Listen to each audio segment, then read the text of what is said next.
Hey guys, what's up? Welcome back to Dragon Ball Nation. Now today I'm going to be giving you guys another Dragon Ball Super review, this time for episode 57, and the title is Advent of the Immortal God Zamasu.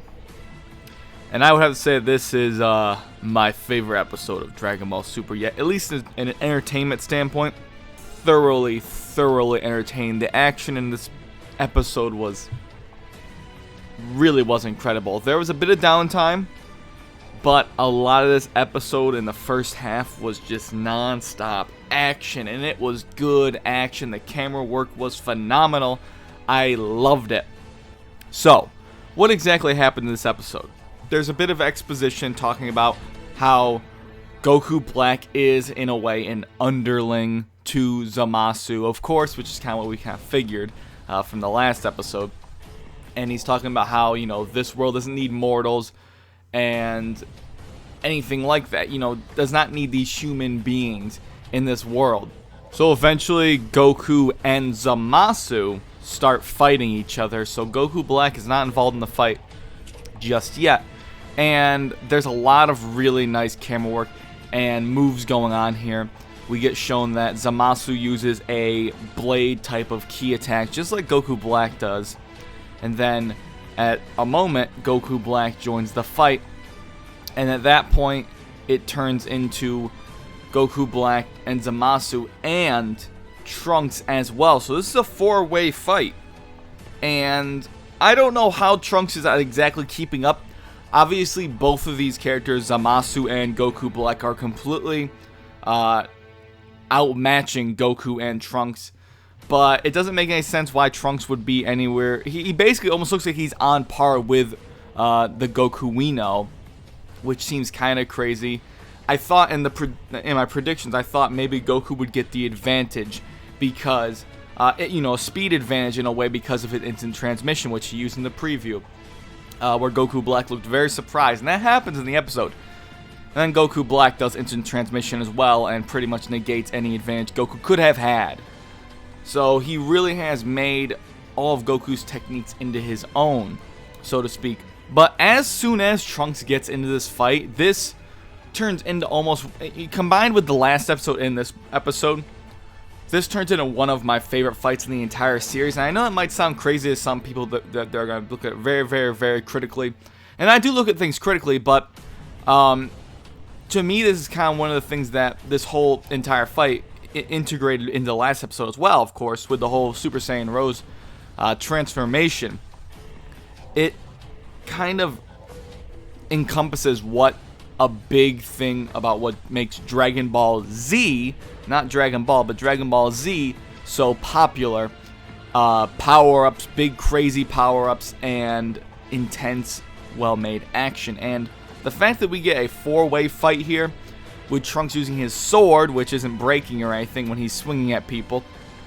It's a really good fight, and I'm telling you, the camera work here, if you guys saw the episode, these camera pans and motions are really well done.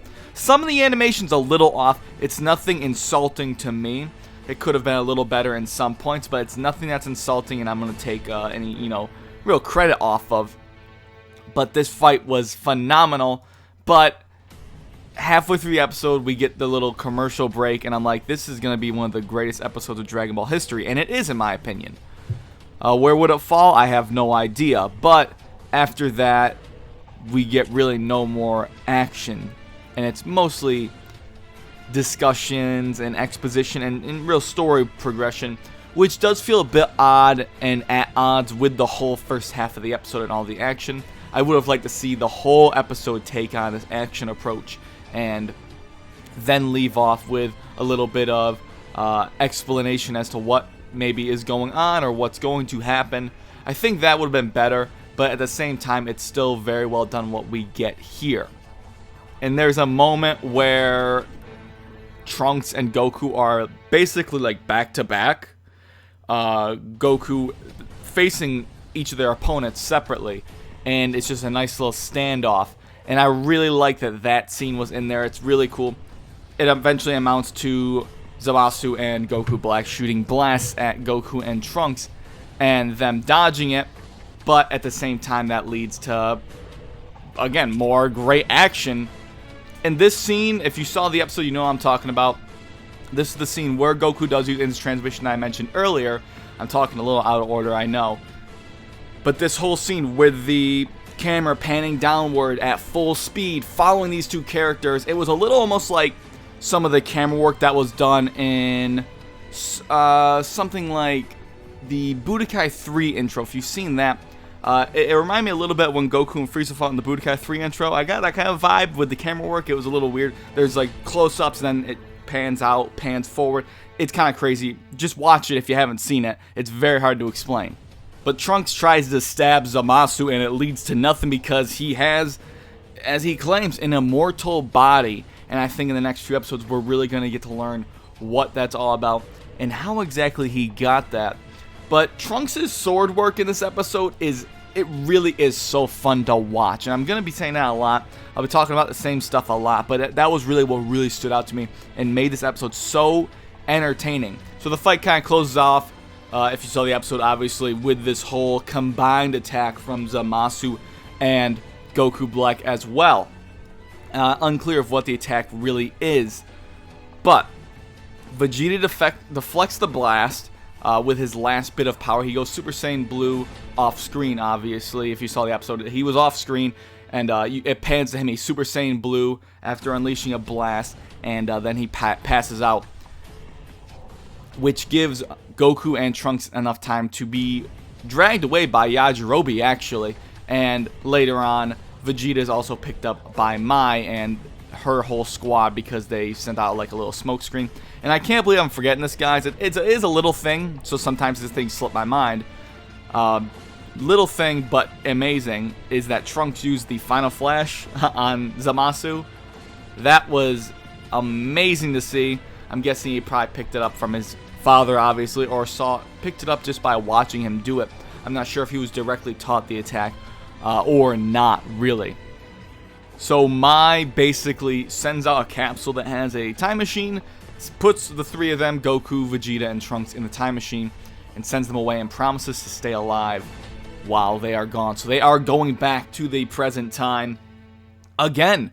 And what's going to happen then, I'm not sure. They'll probably go and approach Zamasu in some way, I'm sure. Trunks does not want to leave Mai behind. He's screaming. And the music that was used here, and as well when Zamasu and Goku Black were powering up their attack to try to finish off Goku and Trunks, the music is phenomenal. It's been phenomenal in this whole arc. I love the Goku Black theme, the one that goes like, it probably sounds nothing like what I just did, but if you know the music I'm talking about, I play in a lot of videos. It might even be playing right now, so I probably just look like an idiot for no reason, but I don't care. There was like a really nice, it seemed more orchestral version of the song. It is beautiful. It really was music to my ears. No pun intended, I guess. So they get to the present time, and Bulma, Trunks sees them, and it kind of leaves off there. And then we go to Zamasu and Gowasu at their planet in Universe 10. Gowasu is watching the TV, and Zamasu wonders why Goku has this god key around him. This is the Zamasu from an earlier timeline, obviously. This is not the same Zamasu that we see in the future alongside Black. He will become him eventually, but just know that obviously they are different. It's a different timeline, so kind of a different character. You know what I mean.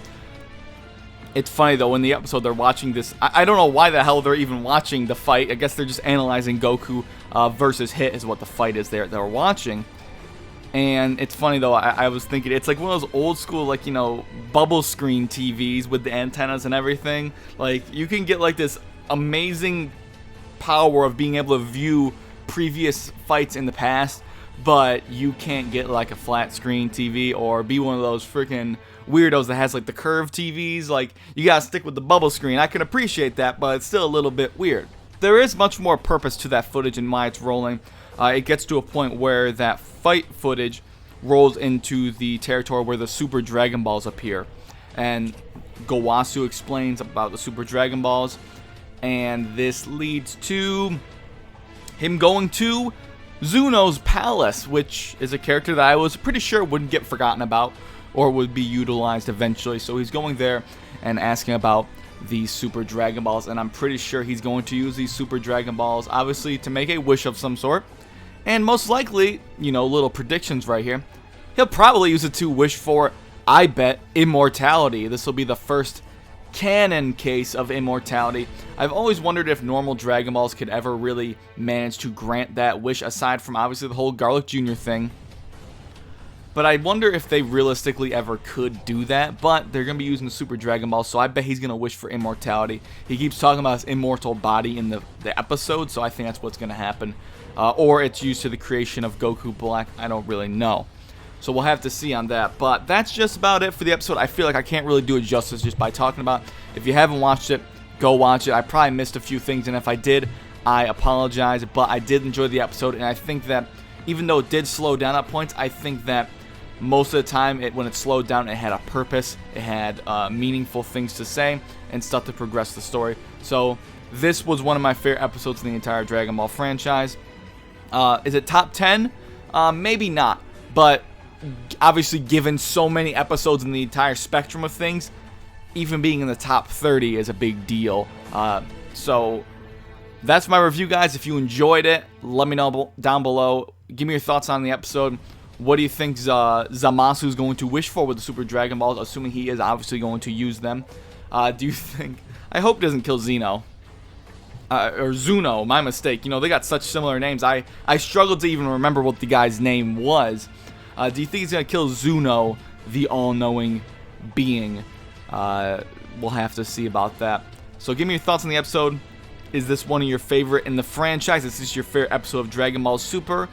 Let me know. Thanks for watching, and I'll be doing predictions tomorrow on episode 58. We have a little bit of information that's not shown in the preview.